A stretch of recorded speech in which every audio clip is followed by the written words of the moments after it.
हडपसरमध्ये 2 पदाधिकाऱ्यांमध्ये बाचाबाची झाली आहे। उदय सामंतांच्या बैठकीनंतर वाद निर्माण झालाय। दत्ता खवले आणि माजी उपशहर प्रमुख यांच्यामध्ये राडा झालाय। उदय सामंत यांना भेटण्यावरून पदाधिकाऱ्यांमध्ये वाद झालेला आहे।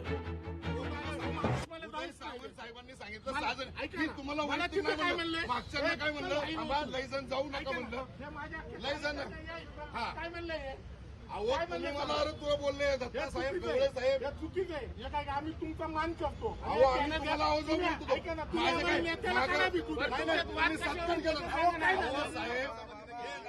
कॅबिन मध्ये गेल्यानंतर त्यांनी सांगितलं शहर प्रमुखांनी 5 ते 6 जणच या। मी बाकीच्या कार्यकर्त्यांना सांगितलं जास्त गर्दी करू नका। ते म्हणले तुम्ही कोण बोलणार आहे? अहो म्हणलं आदरणीय कॅबिनेट मंत्री वगैरे बसलेत आतमध्ये। ही गुन्हेगारी झाली सर्व सरळ सरळ।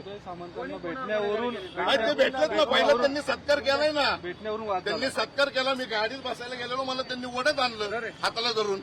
तुमचा अंतर्गत कोणी ओढत आणलं? त्या दत्ता खवळेंनी। कोण आहे ते? काय आता नानांनी त्यांना नवीन नियुक्ती दिलेली आहे। खवळेंनी आहे काय? खवळेंनी आहे का? सेनेचं पहिलं मी उपशहर रजपूत ऐका ना। आता मी पुणे जिल्ह्याला कामगार सेनेला जिल्हा प्रमुख आहे। मी आदरणीय शिंदे साहेबांना भेटून मी राजीनामा देणार आहे। लोकशाही मराठी ऐका, पहा, जागरूक रहा।